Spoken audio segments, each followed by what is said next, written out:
ஒட்டுமொத்தமாக என்ன அவங்க பேசுகிறது சிரிக்கிறத பார்த்தா படம் எடுக்காமல் கூத்தடிச்சிருக்காங்கன்னு நினைக்கிறேன். ஜிவி அடிக்கடி சொல்லிகிட்டே இருப்பார், அஸ்டண்டேட்டில் உருவாக்குறீங்களா இல்லை உங்கள் கூடத்தில் அரசியல்வாதியில் உருவாக்குறீங்களா சார் அப்படின்னு. பிரசாந்த் உண்மையிலேயே நல்ல ஒர்க்கர், அதில் எந்த விதமான டவுட்டுமே கிடையாது. ஏன்டா அப்புறம் உத்து கவனிச்சாத்தான் அது அவனுக்கு படத்துக்கு வேலை பார்த்துக்கிட்டு இருந்திருக்கான். எங்கள் மனைவி வேறு என்ன அஸ்டண்ட்டுங்க, எவ்வளோ நன்றி கடனுங்க, உங்கள் பேரை பின்னால் போட்டிருக்காப்புல, எந்த அசிஸ்டன்ட் இப்படி போட மாட்டாளுங்க அப்படின்னு. அதுக்கப்புறம் தான் தெரியுது ஒரு அப்பா பேர் பாண்டியராஜ். ஏன்னா ஒரு நாள் வந்து பயங்கர கஷ்டத்தில் ஒரு 25 லட்ச ரூபா பணம் வேணுமா சார் அப்படின்னு கேட்டேன். எவ்வளோ சார்? 75 அப்படின்னாரு. ஆமாம் சார் அப்படின்னு 75 போட்டு விட்டார். அப்படி ஒரு அப்புறாணி மனிதர். கொஞ்சம் கேர்ஃபுல்லாக இருங்க சார் இந்த சினிமாவில், உங்களை வச்சு தான் சார் படம் பண்ணுவேன் அப்படின்னு சொல்லிக்கிட்டு இருந்தார். ஒரு 3 கோடி ரூபாயை பேங்க்லேயே போட்டு அவரையும் கூட்டு போயிட்டான்.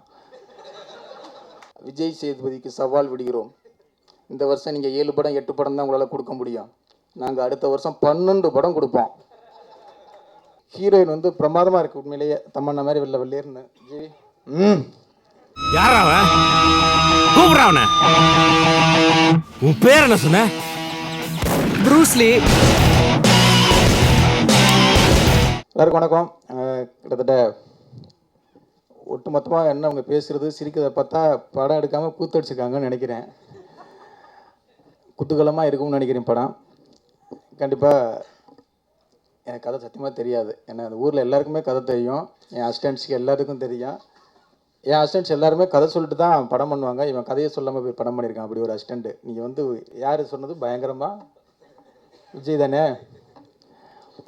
ஸோ வந்து பிரசாந்த் உண்மையிலேயே நல்ல ஒர்க்கர், அதில் எந்த விதமான டவுட்டுமே கிடையாது.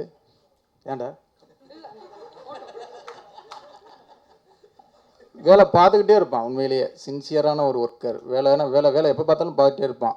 அப்புறம் உத்து கவனிச்சாத்தான் அது அவனுக்கு படத்துக்கு வேலை பார்த்துக்கிட்டு இருந்திருக்கான். அப்படி ஆளதான் இது. நம்மள வந்து நின்றுட்டே இருந்திருப்பான், திடீர்னு போய் கமிட் ஆகிட்டான். சரி நல்லா வேலை பார்த்துருக்கான் அப்படின்னு அப்புறம் தான் தெரிஞ்சது. பயங்கரமான ஜிவி அடிக்கடி சொல்லிகிட்டே இருப்பார், அஸ்டண்டேட்டில் உருவாக்குறீங்களா இல்லை உங்கள் கூடத்தில் அரசியல்வாதியில் உருவாக்குறீங்களா சார் அப்படின்னு. அரசியல் பயங்கரமாக பண்ணுவான். பாருங்கள், பிரசாந்த் பாண்டியராஜ் அப்படின்னு போட்டிருக்கான். வெளில எல்லாத்துக்கிட்டையும் ஆமாம் எங்கள் டேரக்டர் பேர் தான் பின்னால் சேர்த்து போட்டிருக்கேன் அப்படின்னு. பத்தாவதுக்கு எங்கள் மனைவி வேறு என்ன அசிஸ்டண்ட்டுங்க, எவ்வளோ நன்றி கடனுங்க, உங்கள் பேரை பின்னால் போட்டிருக்காப்புல, எந்த அசிஸ்டண்ட் இப்படி போட மாட்டாளுங்க அப்படின்னு. அதுக்கப்புறம் தான் தெரியுது ஒரு அப்பா பேர் பாண்டியராஜ். கேட்டால் எனக்கிட்டையும் சொல்லிக்கிறான், ஆமாம் சார் உங்கள் பேர் தான் சார் அப்படிங்கிறான். ஏடா பின்னால் பாண்டியராஜன் போட்டிருக்கா அவங்க. அதுக்கப்புறம் அசிஸ்டன்ட் சொல்கிறாங்க, சார் அவங்க அப்பா பேர் பாண்டியராஜ் சார். அரசியல் பிரமாதமாக பண்ணுவான். கண்டிப்பாக படமும் பிரமாதமாக பண்ணியிருப்பான் அப்படின்னு நம்புகிறேன். எல்லாருமே படம் பார்த்தாங்க, என் அசிஸ்டன்ட்ஸ் எல்லோரும். நான் இன்னும் மட்டும் பார்க்கல, அதுவும் தேட்டரில் தான் பார்ப்பேன். நேற்றுலேருந்து கூப்பிட்டுக்கிட்டு இருக்கான் பார்க்குறதுக்கு. நான் ஜிவி சொன்னார் கூப்பிட்டாரு, நான் வந்து தேட்டரில் தான் ஃபஸ்ட்டு ஷோ பார்ப்பேன். அதே மாதிரி சென்னையில் வந்து எங்கெங்கே நல்ல ஹோட்டல் இருக்குது, எங்கெங்கே எந்த உணவகத்தில் ஃபுட்டு நல்லா இருக்கும் அப்படின்னு அவனை கேட்டிங்கன்னா கரெக்டாக சொல்லுவான். ப்ரொடியூசர் சைட்லேருந்து அவனுக்கு ஃபுட்டுக்கு மட்டுமே பல லட்சம் செலவாயிருக்குன்னு வேறு கணக்கு சொல்லியிருக்காங்க.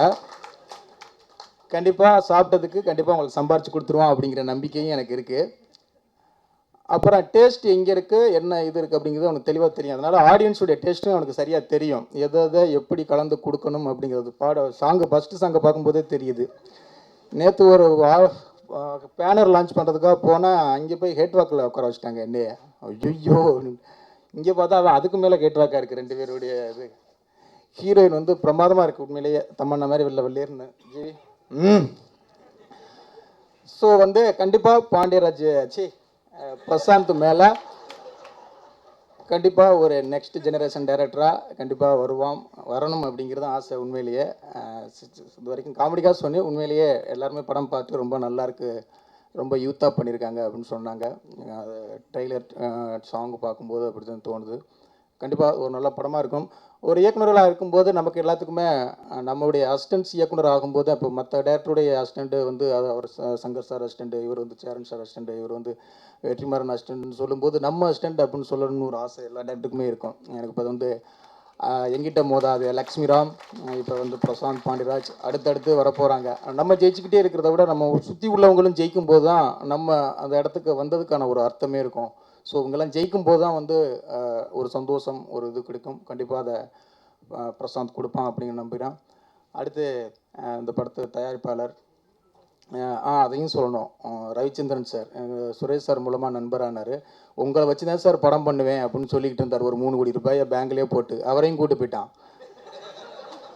அவர் வந்து தான் சொல்கிறார், சார் இந்த படத்துக்குள்ள என்னை டையப்பில் கூப்பிட்றாங்க அப்படின்னு, போங்க சார் நல்ல ப்ராஜெக்ட்டு அப்படின்னு சொல்லி நல்லாயிருக்கும். கண்டிப்பாக அது ஒரு லாபகரமான ப்ராஜெக்டாக இருக்குது. எப்படி அவரை பிளான் போட்டானே தெரில.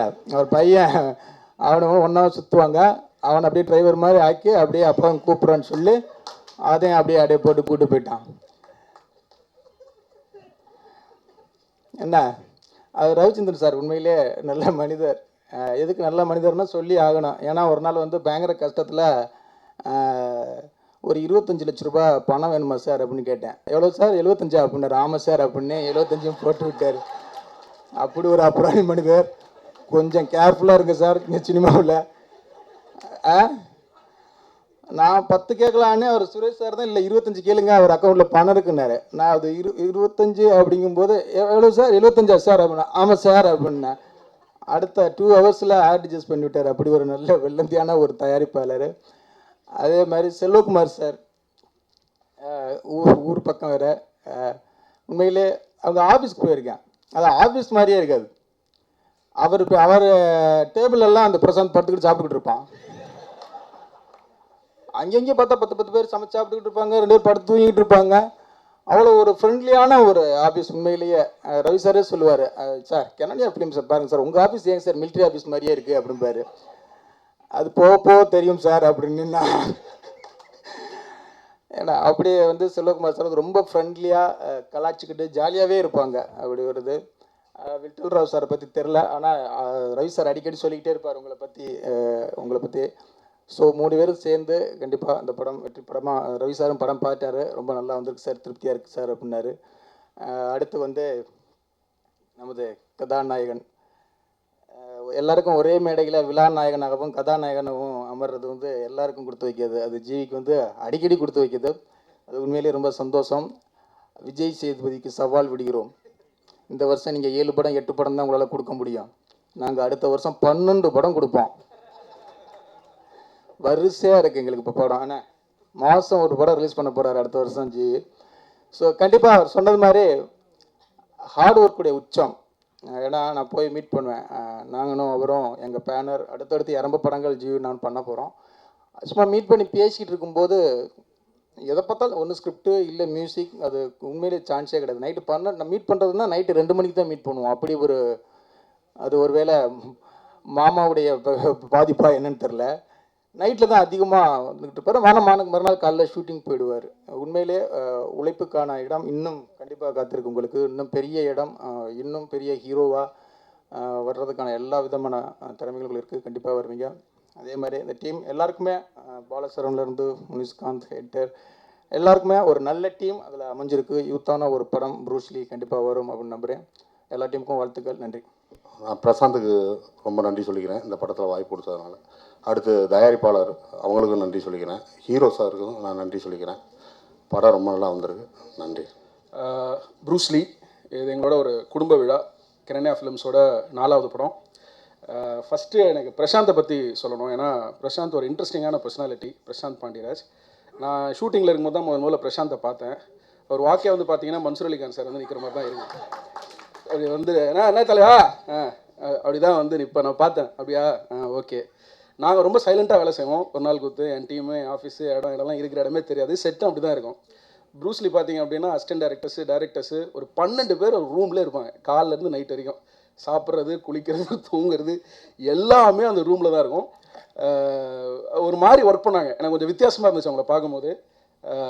கொண்டாட்டமான ஒரு டீம். அதுதான் நான் முதல்ல இங்கே சொல்ல விரும்புகிறேன். அது அவங்களோட பர்சோனா, அந்த டீமோட பர்சோனா, அந்த எனர்ஜி, அந்த கொண்டாட்டம், அந்த குதூகலம். என்ன நடந்தாலும் பார்த்துக்கலாம்ப்பா அப்படின்னு. அதனால் போல முடிக்கல, என்னைக்கு முடியலையா, அப்புறம் 4 மாதம் கழிச்சு எடுத்துக்கலாம், ஒன்றும் பிரச்சனை இல்லை. அந்த மாதிரி ஒரு ஆட்டிடியூட், ஒரு சந்தோஷமாக குதூகலமாக எதை பற்றியும் கவலைப்படாமல் அவங்க ஒர்க் பண்ணுறதே என்டர்டெய்னிங்காக இருந்துச்சு எனக்கு. ஆக்சுவலாக என்ன மாதிரியான ஆட்களுக்கு அவங்க வேலை செய்கிறதே என்டர்டெய்னிங்காக இருந்துச்சு. ஒரு நாளும் ஷூட்டிங்லேருந்து நிறைய கதையை கேட்டு தெரிஞ்சுப்பேன். ரொம்ப சுவாரஸ்யமான சம்பவம்லாம் நடந்திருக்கு ஷூட்டில். அது நீங்கள் டைரக்டர் வாயாலே கேளுங்க. So all the best Prashanth. அவங்களோட அந்த கொண்டாட்டமும் குதூகலமும் நிச்சயமாக வந்து ப்ரூஸ்லியில் வந்து எதிரொலிக்கும், அதில் எந்த விதமான சந்தேகமும் கிடையாது. இன்னொரு விஷயம் வந்து எனக்கு பிரசாந்த் மேலே வந்து ஒரு சின்ன பொசசிவ்னஸ், ஒரு பொறாமை கூட இருக்குன்னு வச்சுக்கோங்களேன். பொசசிவ்னஸ்னு சொல்லக்கூடாது, அது அவரோட குருவோட ஆசீர்வாதம். எப்போ பேசினாலும் ஒரு 10 லைன் பேசும்போது இல்லை 4 லைன் பேசும்போது நடுவில் வந்து பாண்டியராஜ் சார் பேர் வந்துடும். யார்ட்டையும் ஒர்க் பண்ண சூழல் எனக்கு கிடைக்காதனால இதை நான் ரொம்ப ஒரு ஏக்கத்தோடு பார்ப்பேன். ஒரு டைரக்ட் ஒரு குஷன் மாதிரி அவருக்கு எதுனாலும் அங்கே போவார், வருவார், பேசுவார், நிறைய விஷயங்களை வந்து ரெஃபர் பண்ணி சொல்லுவார். சரி, ஒரு பயங்கரமான ரிலேஷன்ஷிப் இருக்குது போல இருக்கு அவரோட டேரக்டருக்கும் அவருக்கும் அப்படிங்கிறது என்னோட புரிதல். அது உண்மையாக இல்லையான்னு அவருக்கு தான் தெரியும். சிரிக்கிறத வச்சு ஏதோ புரிஞ்சிக்க முடியுதுங்க. ஸோ அந்த விஷயத்தில் எனக்கு பிரசாந்த் மேலே ஒரு சின்ன பொறாமை உண்டு. ஏன்னா அந்த பசங்க ப்ரொடக்ஷன்ஸ் பாண்டியராஜ் சாருடைய அந்த கூடாரத்திலிருந்து வந்திருக்கக்கூடிய ஒருத்தர், அங்கே இருக்கக்கூடிய நிறைய விஷயங்களை கற்றுக்கிட்டு வந்திருப்பார். அது ஒரு என்ன சொல்கிறது, குருவோட இடம் வந்து வெரி ஸ்பெஷல், உங்களுக்கு தெரியும். ஸோ அந்த வகையில் that is the next thing. மூணாவதாக நான் சொல்லணும் அப்படின்னு விருப்பப்படுறது பார்த்தீங்கன்னா ஜிவி சார். இந்த வருடத்தோட ஆரம்பத்தில் ஓப்பனாக என்கிட்ட கேட்கணும் அப்படின்னா ஜிவி சாரோட மியூசிக் வந்து எனக்கு மேலே இருந்தது. பட் இன்றைக்கி வந்து பார்த்திங்க அப்படின்னா ஒரு மியூசிக் டைரக்டர் அப்படிங்கிறதுக்கு அடுத்த லெவலாக ஒரு மிகப்பெரிய ஹீரோவாக வந்து தன்னை எஸ்டாப்ளிஷ் பண்ணியிருக்காரு. ஈஸ் அவர் ப்ரெசன்ட் சென்சேஷன், அதை நிச்சயமாக யாராலுமே வந்து மறுக்கவே முடியாது. ரொம்ப எனக்கு ஆச்சரியமாக இருக்கக்கூடிய விஷயம் வந்து அப்படின்னா அந்த உழைப்பு. 365 நாள் தான் இருக்குது. அதில் ஷூட்டிங் போகணும், அதில் கதைகள் கேட்கணும், டிஸ்கஸ் பண்ணணும், கம்போஸ் பண்ணணும். இவ்வளவு உழைப்பு வந்து நிச்சயமாக ஒரு மனுஷன் வந்து தன்னுடைய வாழ்நாளில் போடும்போது அதுக்கான பலனை தான் வந்து அவர் அனுபவிக்கிறாரு. இன்றைக்கி தமிழ் சினிமாவில் ஹீரோக்கள் பற்றாக்குறை இருக்குது. ஜிவி சார் மாதிரி நாட்கள் தான் வந்து அந்த பற்றாக்குறையை தீர்த்துக்கிட்டு இருக்காங்க. So congrat sir, definitely is the present sensation, அதில் எந்த சந்தேகமும் இல்லை. ஒரு பாயிண்ட்டுக்கு மேலே வந்து ஒரு படம் அப்படின்னா அது நடித்த படமா மியூசிக் போட்ட படமா அப்படிங்கிறத தாண்டி இப்போ ஒரு நடித்த படங்களை பட்டம் அதிகமாக பேசக்கூடிய ஒரு இடத்துல இருக்கார். ஸோ இன்னும் மிகப்பெரிய படங்கள் பண்ணணும், பெரிய பெரிய ஹீரோவாக வரணும். ப்ரூஸ்லி வந்து ஒரு மிகப்பெரிய வெற்றியாக அமையணும் அப்படிங்கிறது என்னுடைய மனசார வாழ்த்துக்கள் to GV sir for this album and for the movie. Kenanya films, Selvakumar is always a special friend. என்னோட முதல் படம் ப்ரொடியூசருக்காக மட்டும் இல்லை, அவர் கொடுக்கக்கூடிய ஒரு சுதந்திரம் அந்த கிரியேட்டிவ் டீமுக்கு வந்து ரொம்ப முக்கியம். செல்வா கூட நான் நிறைய சண்டை போட்டிருக்கேன். பட் அதையும் தாண்டி செல்வா கொடுக்கக்கூடிய அந்த freedom for a creator is extremely important. Kenanya ஃபிலிம்ஸில் வந்திருக்கக்கூடிய படங்களோட குவாலிட்டி பார்த்தீங்கன்னா நிச்சயமாக உங்களுக்கு தெரியும். ஒவ்வொன்றும் ஒரு ஸ்டைலில் இருக்கும். ஒரு டைரக்டரோட பேண்ட்வித் அவருக்கு தெரியும். ஒரு ஸ்கிரிப்டோட ஸ்பெக்ட்ரம் என்னங்கிறது அவருக்கு தெரியும். எதை எந்த அளவுக்கு ஸ்குவீஸ் பண்ணணும், எதை எந்த அளவுக்கு எக்ஸ்பேண்ட் பண்ணணுங்கிறது தெரியும். So Selva is a very big plus. So all the best Selva for Bruce Lee. I know Bruce Lee is a very important film for you. அதுக்கப்புறம் வந்து விட்டல் சார், அவருக்கு வந்து செல்வாவோட சேர்ந்து இது 3வது படம் ஃபார் பிகே ஃபிலிம் ஃபேக்ட்ரி. அவர் is a very big pillar of support for Kenanya films and Selva sir. So அவருக்கும் வந்து இது ஒரு மிகப்பெரிய வெற்றி படமாக சிறப்பான படமாக இருக்கணும் அப்படின்னு நான் வாழ்த்துறேன். ரவி சாரோட எனக்கு இப்போ கொஞ்ச காலமாக தான் பழக்கம். அவர் சைலண்ட்டாக இருப்பார், இருக்கிறதே தெரியாது. ஆனால் பேசும்போது மட்டும் கரெக்டாக 4 வார்த்தை பேசினா மட்டும் அதில் 1000 அர்த்தம் இருக்கும். அது சிறியர் இருப்பாருங்க. அதனால் வந்து அவர் வந்து ஒரு ப்ராஜெக்டில் வந்து இன்வால்வ் ஆகிருக்காரு அப்படின்னா அவருடைய meticulous planning and thought process டெஃபினட்டாக அதில் உள்ளே இருக்கும். ஸோ இது ஒரு நல்ல டீம். நிச்சயமாக வந்து அவங்க நல்லா பண்ணியிருப்பாங்கிற நம்பிக்கை இருக்குது. பிரசாந்த் மேலே மிகப்பெரிய நம்பிக்கை இருக்குது. ஜிவி சாரோட ஸ்கிரிப்ட் செலெக்ஷன் இன்றைக்கி வந்து it is very trendy, the most trendy themes is been working with. So all the very best to the team. மீடியாட்ட ஒரே ஒரு ரிக்வெஸ்ட் தான், ஒரு முதல் பட இயக்குனருக்கு ஒரு முதல் படங்கிறது ரொம்ப ரொம்ப முக்கியம். இன்றைக்கி இருக்கக்கூடிய சூழலில் ஒரு வாரத்துக்கு 2 படம் 3 படம் 4 படம் 5 படம் வருது, கவுண்டே இல்லை. ஸோ நல்ல திறமையான இயக்குனர்கள், திறமையான டீம் வெளியில் வரும் பொழுது அவங்களுக்கு நீங்கள் ஏற்கனவே கொடுத்துட்ருக்க உங்களுடைய ஆதரவை இன்னும் கூர்மையாக, இன்னும் கொஞ்சம் கவனமாக முதல் பட இயக்குனர்களுக்கு சரியான முறையில் உங்களுடைய ஒத்துழைப்பு வேணும் அப்படிங்கிற ஒரு பாயிண்ட்டை இங்கே நான் ஹைலைட் பண்ண விரும்புகிறேன். Especially for first film directors. நான் கடல் ஜாஸ்தியாக இருக்குது, மீன் நிறைய இருக்குது. அதனால் எந்த மீனை எப்போ பிடிக்கிறது அப்படிங்கிறது ஆடியன்ஸ்க்கே குழப்பமாக இருக்குது. ஸோ நீங்கள் தான் வந்து ஹெல்ப் பண்ணி எது டேஸ்ட்டான ஃபிஷ்ஷு, எது ரொம்ப நல்ல ஃபிஷ்ஷு, இது சாப்பிட்டா நல்லாயிருக்கும் அப்படிங்கிறத நீங்கள் கண்டிப்பாக கொண்டு போய் நிச்சயமாக சேர்க்கணும். அது உங்ககிட்ட ஹைலைட் பண்ண விரும்புகிறேன். For the entire team, for all the lyricist, Umesh art director, Shankar one of my favourite cameraman, உங்கள் எல்லாருக்கும் என்னுடைய வாழ்த்துக்கள் ஃபார் த என்டையர் டீம்.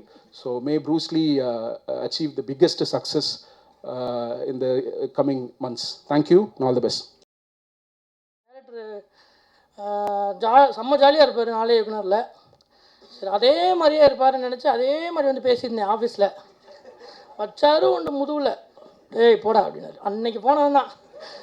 எல்லாமே இருப்பானுங்க, ஏதாவது ஒன்று தப்பு நடந்திருக்கும், திரும்பி பார்த்தா எவனுமே இருக்க மாட்டாங்க. நான் மட்டும் நிற்பேன், வைப்பார் ஒன்று போ அப்படி வர. சரி சார் ஃப்ரெண்டு வந்து மச்சான் அப்பா செத்துட்டாரு மச்சான், விடு மச்சான் ஜாலி மச்சான் அப்படின்ட்டு அந்த அந்த மாதிரி அதுதான் பிளாக் காமெடின்னாங்க.